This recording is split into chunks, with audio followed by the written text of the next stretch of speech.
마띠아를 얻으니 그가 11 사도의 수에 들어가니라. 아멘. 할렐루야. 좌우 앞뒤 분들과 인사하겠습니다. 사랑합니다. 축복합니다. 네, 감사합니다. 오늘 말씀은 사도행전 시리즈 두 번째 시간으로 사도로 임명받은 마띠아라는 제목을 가지고 함께 말씀을 나누도록 하겠습니다.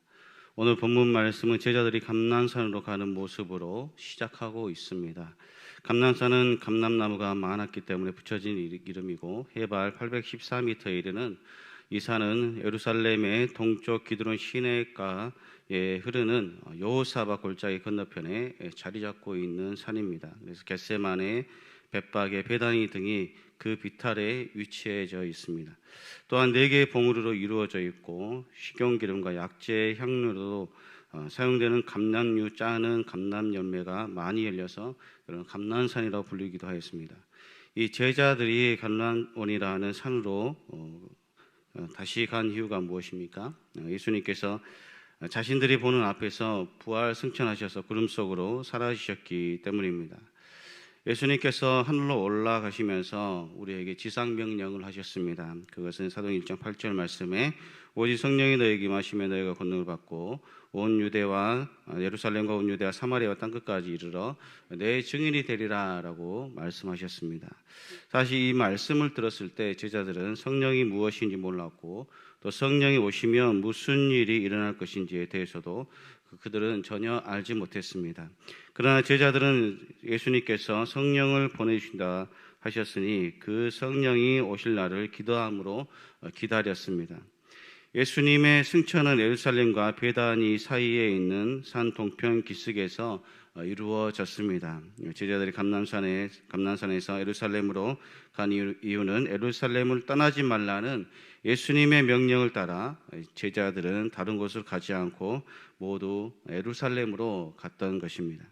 그리고 신실한 유대인들은 안식일에 1km 이상 걸을 수 없었기 때문에 최대한 가까운 예루살렘으로 그들은 간 것입니다. 그래서 유대인들이 출애굽한 후에 광야를 여행할 때 안식일이 시작되는 금요일 해질녘이 되면 언약궤가 멈췄고 이스라엘 백성들은 이 궤로부터 2,000규빗 약 950m 떨어진 곳에 이 장막을 세울 수 있었는데 이 거리가 안식일에 걸을 수 있는 기준이 되었습니다. 그래서 13절에 보면 들어가 그들이 유하는 다락방으로 올라가니 베드로, 요한, 야고보, 안드레와 빌립, 도마와 바돌로메, 마테와 및 알페오의 아들 야고보, 셀롯인 시모, 또 야고보의 아들 유다가 거기 있어라고 말씀하고 있습니다. 이제 제자들은 예루살렘에 있는 마가의 어머니 마리아의 집에 들어가 이들은 다락방에 모였습니다. 이것은 예수님께서 제자들과 함께 최후의 만찬을 하였던 장소처럼 큰 주택의 2층 방을 가리키고 있습니다. 제자들은 이 다락방에 모여서 합심하여 기도하기에 힘썼습니다. 그리고 제자들은 예수님을 배신한 가룟 유다의 빈자리를 메우기 위해서 제비를 뽑았습니다. 예수님의 제자들의 이름 중에 베드로의 이름이 제일 먼저 기록된 것은 그가 예수님의 수제자일 뿐만 아니라 가룟 유다의 죽음으로 생긴 제자의 공석을 채우는 일을 그가 주도하였고 또 주님의 부활 승천 이후에도 변함없이 베드로가 수장의 역할을 하였기 때문입니다. 베드로가 마가의 다락방에서 이 회의를 주도할 때 제자들만 있었던 것이 아니라 이 다락방에는 120명이라는 신도들이 함께 있었습니다. 이 제비 뽑기는 구약시대부터 내려오는 이스라엘 민족의 선출 방법이었고 하나님께서 가르쳐 주신 이 방법이기 때문에 제비를 뽑아서 선출된 사람은 하나님께서 미리 예정하시고 준비하신 사람으로 그렇게 인정을 하였습니다. 그래서 제비 뽑기 후에 아무도 잘못되었다고 항의하거나 힘들게 한 사람이 없었던 것입니다. 14절에 보면 여자들과 예수의 어머니 마리아와 예수의 아우들과 더불어 마음을 같이하여 오로지 기도에 힘쓰더라라고 말씀하고 있습니다.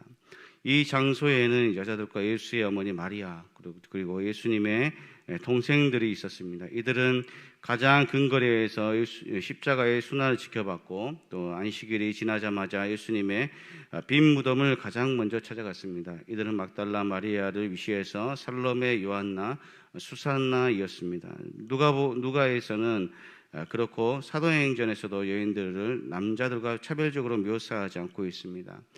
여인들은 남자들 못지않고 초대교회에서 중추적 역할을 했으며 각종 모임에도 이들은 빠지지 않았습니다. 이는 당시 여인들이나 아이들을 수에 포함하지 않았던 남성주의의 사회 속에서 예수님께서 그들에게도 가르치시고 전파하시고 또 고치시는 사역에 대한 정신을 여자들이 그대로 전수하였기에 이 여자들도 마가의 다락방에 모여서 함께 기도할 수 있었던 것이죠.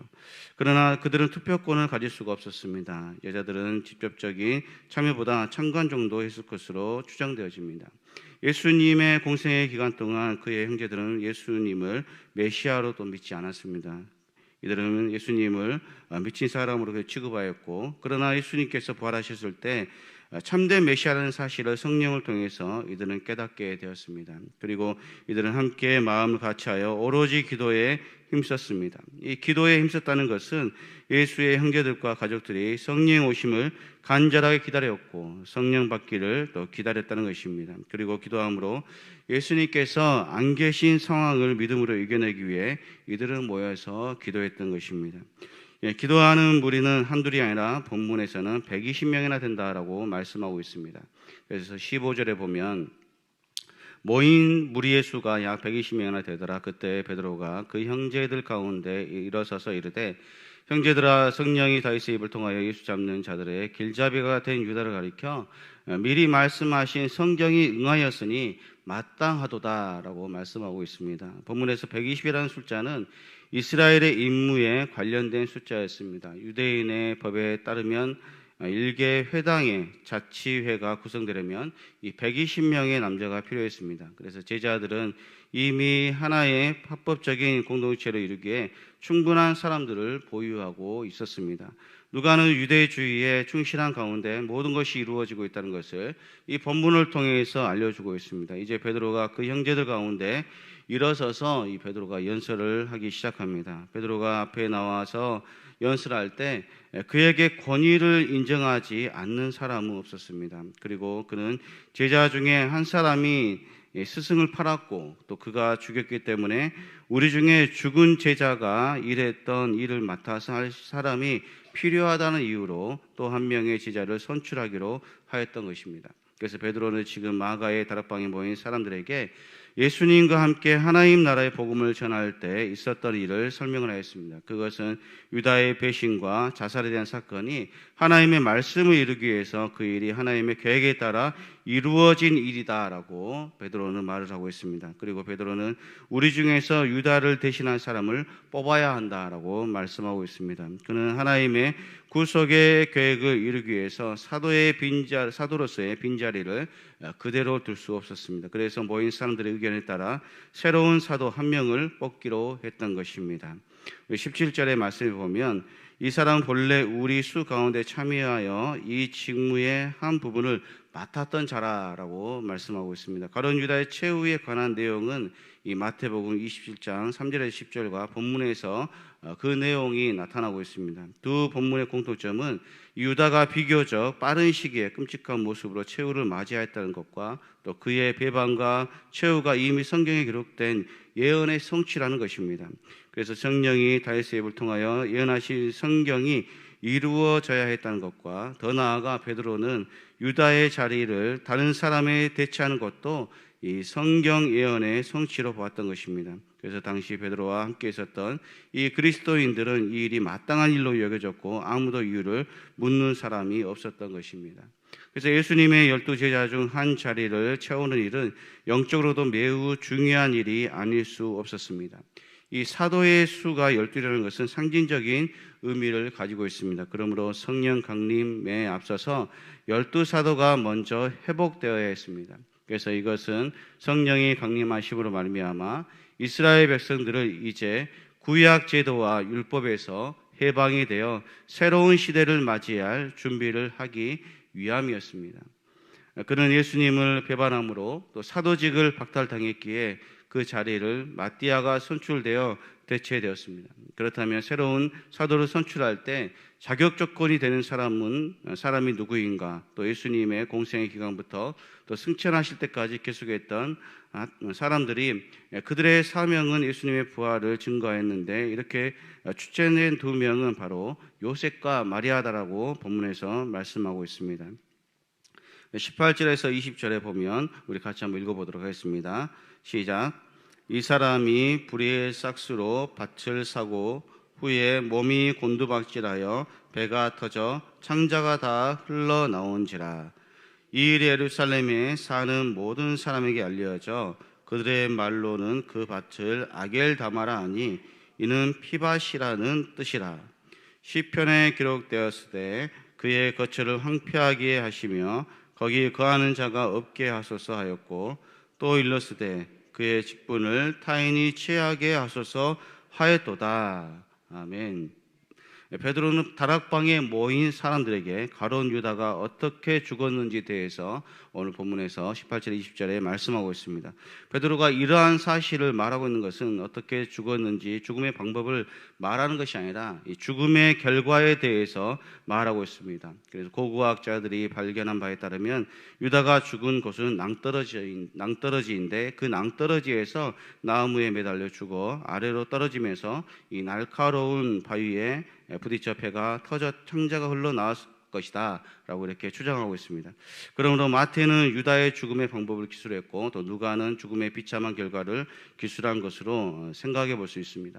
여기에서 아겔다마는 시편 69편 25절에 그들의 거처가 황폐하게 하시며 그들의 장막에 사는 자가 없게 하소서라는 이 말씀에 예언된 것처럼 부정한 자가 모이는 곳, 또 불모의 땅이었고, 또 무명의 순례자들의 무덤이 바로 이곳이었습니다. 그래서 이곳은 점차 황폐해져서 버림받은 땅이 되었습니다. 지금도 예루살렘 성 밖 남쪽에 흰돔의 골짜기에 하게돔이라고 하는 공동묘지가 있는데, 이곳이 바로 아겔다마라고 보고 있습니다.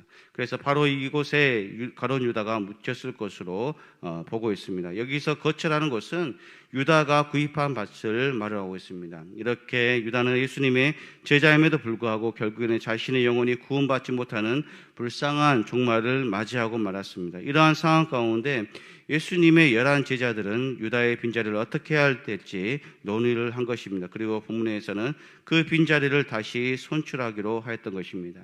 그래서 21절에서 26절까지 제복기를 통해서 새로운 사도가 선출되고 있는 것을 보여주고 있습니다. 120명 중에 마띠아가 선출된 것은 그가 예수님의 12 제자의 한 일원으로 편성되기에 충분한 인물이었음을 가르쳐주고 있습니다. 그 다음에 마띠아가 뽑힌 이유가 무엇입니까? 우리 첫째로 하나님 나라의 복음을 더욱 효과적으로 선포하기 위해서라는 것입니다. 우리 21절에서 22절 말씀 같이 읽어보도록 하겠습니다. 시작. 이러함으로 요한의 세례부터 우리 가운데서 올려져 가신 날까지 주 예수께서 우리 가운데 출입하실 때에 항상 우리와 함께 다니던 사람 중에 하나를 세워 우리와 더불어 예수께 부활하심을 증언할 사람이 되게 하여야 하리라 하거늘. 아멘. 사도들은 반드시 한 명이 더 필요하다라고 생각을 했습니다. 교회는 구약의 의로운 남은 자, 즉 하나님을 신실하게 믿는 자들의 성취로 간주하였기 때문에 그것의 적법한 자리에 대한 보증이 필요했고, 또 12명의 지도적인 역할을 감당하는 데 필요했습니다. 그래서 유다가 그리스도를 배반했기 때문에 그를 대신할 사람이 12명의 신실한 지도자들이 필요했습니다. 예수님의 복음을 선포하는 일은 이 사도들에게는 막중한 사명이었고, 또 하나님의 나라가 존재한다는 사실로 말미암아 이 자신들은 하나님 나라에 들어갈 수 있지만 아직 같은 동족들은 예수님을 믿지 않아 구원받을 수 없기 때문에 더욱 하나님 나라의 복음에 대해서 선포해야 한다고 느꼈던 것입니다. 여러분, 우리가 가진 복음은 값싼 복음이 아니라 아주 값비싼 복음입니다. 왜냐하면 친히 그리스도께서 구원자가 되셔서 우리를 죄와 사망의 법에서 그 사실을 끊어주셨기 때문입니다. 복음을 전파하는 데 중요한 것은 진리가 되시는 예수님을 증거하는 것입니다. 사도들이 예수를 증거할 때 파격적인 효과가 있었던 이유는 그들의 삶이 언행일치가 되었기 때문입니다. 언행일치도 되지 않는 상황 가운데 복음을 전하면 아는 사람들은 그 복음을 쉽게 받아들이지 않습니다. 왜냐하면 복음보다 복음을 전하는 자의 말과 행동을 다 아시기 때문입니다. 우리가 복음을 전할 때 중요한 것은 우리 자신이 복음의 메시지가 되어야 할 줄로 믿습니다. 우리 교회는 매달 첫 주 토요일 오후 2시에 전도를 합니다. 우리가 전도하는 것은 그냥 티슈와 전도지를 가져다 주는 것이 아니라 우리가 예수 그리스도를 소개하고 또 그들에게 영원한 생명을 가질 수 있는 길을 전함으로 그도 그리스도의 부활과 재림을 믿음으로 하나님 자녀가 되는 권세를 갖게 하기 위함인 줄로 믿습니다. 두 번째로 우리 마띠아는 그리스도의 복음 전파의 사명을 위해 선출되었다는 것입니다. 23절에서 24절 말씀 우리 같이 읽어보도록 하겠습니다. 시작. 그들이 두 사람을 내세우니 하나는 바사바라고도 하고 별명은 유스도라고 하는 요셉이요 하나는 마띠아라. 그들이 기도하여 이르되 뭇 사람의 마음을 아시는 주여 이 두 사람 중에 누가 주님께 택하신 바 되어. 아멘.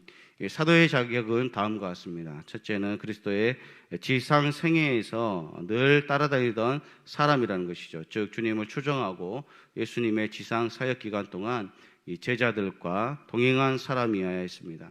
또 두 번째로 세례 요한으로부터 승천할 때까지 같이 다니던 사람이야 사도의 자격이 주어졌습니다. 즉 유다를 계승할 사람은 주님의 설교와 교훈을 들은 사람이라는 것을 뜻하고 있습니다. 둘째로 그리스도의 부활을 증거할 수 있어야 했습니다. 증언은 단순히 사실을 말하는 것이 아니라 목격자로서 증언인 동시에 진리를 위한 순교라는 의미도 얻게 됩니다. 증언은 두 가지가 있는데 하나는 예수의 역사적 사실을 우리가 증언하는 것이고 또 하나는 증언자 자신의 내적 체험과 확신을 가진 이 상태에서 순교를 각오하고 예수의 부활을 선포하는 것을 말하고 있습니다. 이러한 조건들을 볼 때 이 두 사람은 주님의 공생의 기간 동안 이 동고동락하며 직접 훈련을 받은 사람이고 또 예수님의 십자가와 부활에 동참한 사람이다라고 생각해 볼 수 있습니다. 그래서 베드로는 사도의 임무를 감당할 사람으로 이 요셉과 마띠아 이 두 사람을 청구했던 것입니다. 이 마띠아라는 이름은 여호와의 선물이라는 이름의 뜻을 가지고 있습니다. 또 다른 이름이 있었는데 요셉의 별명이 바사바인데 이는 안식일의 아들이라는 뜻이 있습니다. 그가 이런 별명을 가진 이유는 안식일에 태어났기 때문일 것입니다. 요셉은 히브리식 이름으로 유대인에게 매우 흔한 이름이었습니다. 그래서 유스도는 로마식 이름으로 그 뜻은 정이었습니다. 이름으로 그의 성격을 미뤄보아 그는 정직한 성품을 가진 믿음직스러운 인물이었던 것 같습니다. 유세비우스의 전승에 의한 바로 보면 사도의 반열에 되지 못했지만 그리스도의 부활의 증인으로 그런 사명을 다했습니다. 그래서 유세비우스는 그를 70인 제자 중에 한 명으로 이 마띠아를 생각하였고 또 다른 학자들은 삭개오나 또 이 바나바와 나다나엘과 같은 사람으로 보기도 하였던 것이죠. 그래서 사도들은 예수님께서 밤새도록 기도한 것 같이 모든 사람의 마음을 아시는 주여 이 두 사람의 주께서 택하신 자가 누구인지 보여주옵소서라고 기도했습니다. 그러므로 무슨 일을 결단할 때 최선을 다하되 추후의 결정은 하나님께 맡겨야 되는 줄로 믿습니다. 사실 베드로가 이 회의를 주도했지만 그는 성령의 이끄심을 따라 성령께서 모든 것을 주관하시고 또 하나님의 뜻대로 누가 되었든지 제비 뽑기로 인하여 선출될 것을 믿었습니다. 그러므로 우리는 무슨 일을 하든지 교회의 봉사와 직무를 감당할 때 하나님께서 자신을 세우셨다는 자신감과 또 믿음으로 교회의 직무와 또 봉사를 할 때 더욱 감사와 은혜가 넘치시기를 주님의 이름으로 소원합니다. 세 번째로 복음 전파의 일꾼은 기도로 선출된다는 것입니다. 우리 25절부터 26절까지 마지막으로 같이 읽어보도록 하겠습니다. 시작. 봉사와 이 사도의 직무를 대신할 자인지를 보시옵소서. 유다는 이 직무를 버리고 제 곳으로 갔나이다 하고 제비 뽑아 마띠아를 얻으니 그가 11 사도의 수에 들어가니라. 아멘. 사도들은 가룟 유다를 대신할 사람의 자격 요건을 결정하고 또 기도한 뒤에 제비 뽑아 마띠아가 선출이 되었습니다. 제비를 뽑은 방식은 이들에게 익숙한 방법이었습니다. 마띠아를 선출하는데 다른 사도들이 가졌던 그 자격 요건들을 소유하고 있다는 것만으로는 충분하지 않았습니다. 그 가룟 유다를 대신할 자는 11 사도들을 임명하셨던 주님의 직접적인 임명이 필요하였습니다. 이처럼 초대교회는 단 한 사람의 사도라도 부족한 경우에 하나님의 의로운 남은 자들로 드러낼 수가 없었고 또 단 한 사람의 사도라도 많을 경우 자신을 하나님의 참 이스라엘로 나타내지 못했던 것이죠. 그리하여 그들은 두 사람 중 하나를 사도로 택하여 주시기를 원하여 그 문제를 주께 맡기고 기도했다가 저희가 기도하여 가로되 그들은 먼저 사도의 자격 요건에 합당한 두 사람을 택하였다라고 말하고 있습니다. 히브리 사고 방식에 의하면 이런 경우에는 제비 뽑는 것이 일반적인 통례였습니다. 그래서 둘 중에서 하나를 결정하는데 매우 합리적인 방법이었기 때문이었습니다. 이제 그들은 그 투표를 주님께 하나님께 주관하시기를 기도하였던 것입니다. 유다는 예수님을 은 30에 팔아넘기고 또 자기가 있던 곳으로 돌아갔다라고 말씀하고 있습니다. 즉 유다는 예수님을 믿고 따르던 길을 버리고 또 과거에 살아왔던 삶으로 데려갔다는 것을 말씀하고 있습니다. 예수님께서는 차라리 이는 나지 않는 편이 더 나을 뻔했다라고 그에게 말씀하셨습니다. 실로 그는 예수님과 함께 최측근에서 그 모습과 기적과 또 말씀들을 다 들었지만 진정한 하나님 나라를 깨우치지도 알지도 못했던 것이죠. 가룟 유다는 예수님과 동행하였지만 하나님을 믿지 못하였고 또 하나님 나라의 통치도 받지 못하였고 하나님 나라의 백성도 되지 못하였습니다. 그는 온전히 하나님 예수님을 한나 선생으로만 보았기 때문입니다. 우리가 예수님을 믿는다고 하지만 정말 예수님을 나의 구주로 나의 주인으로 천국을 기업으로 주시는 분으로 믿고 있는지 우리 스스로를 점검해 보아야 합니다. 지금 마가의 다락방에 모인 신도들은 유다의 빈자리를 채울 사람을 마띠아를 뽑았고 또 그를 사도로 인정하는 것은 제비를 뽑음이 하나님의 뜻으로 인하여 그가 선출되었다는 것을 전적으로 인정하고 믿었기 때문에 마띠아를 사도로 인정하고 예수님의 제자로 그들은 받아들였던 것입니다. 마지막 결론입니다. 사랑하는 성도 여러분, 마띠아가 선출된 것은 온전히 하나님의 뜻입니다. 하나님께서는 복음 사역의 준비를 완전하게 하셨고 또 사도들을 통해서 온 유대와 사마리아와 땅끝까지 복음이 흘러가게 하셨습니다. 그리고 오늘날 복음은 여기에서 끝나는 것이 아니라 땅끝까지 우리가 복음을 전해야 할 줄로 믿습니다. 그렇다면 우리가 처해진 곳의 땅끝이 어디입니까? 바로 복음을 듣지 못하는 자가 나의 영역에서 그곳이 바로 땅끝인 것입니다. 내 주변에 복음을 듣지 못하는 사람이 있고 내 주변에 하나님을 알지 못하는 사람이 있고 내 주변에 예수 그리스도를 알지 못하는 사람이 있다면 그것이 바로 땅끝인 것입니다. 그러므로 우리 사랑하는 성도 여러분, 우리에게 이제 하나님께서 우리에게 새 생명 축제를 허락해 주셨습니다. 이것은 하나의 행사가 아니라 우리에게 하나님께서 사명을 주셨고 또 우리가 이 세상에서 증인된 삶을 살라고 우리에게 명령하셨기 때문에 우리가 그 사명과 또 증인된 삶을 살아야 할 책임과 의무가 우리에게 있는 것이죠. 이것은 거룩한 부담감입니다. 부담은 부담이지만 거룩한 부담인 것이죠. 그래서 우리가 삶의 영역에서 직장에서 가정에서 삶의 영역 어디에서든지 간에 우리가 하나님의 자녀이기 되기 위해서는 우리의 말과 행함이 먼저 하나님을 닮아가야 되고 또한 그렇게 돼야지만이 내가 복음을 전할 때 그게 효과적으로 먹혀 들어갈 수 있다는 것이죠. 그러므로 우리가 더욱더 말과 행동을 더욱더 이렇게 절제하고 또한 하나님께서 우리에게 맡기신 사명을 우리의 삶의 영역에서 더욱더 잘 감당하시는 성도님 되시기를 주님의 이름으로 소원합니다.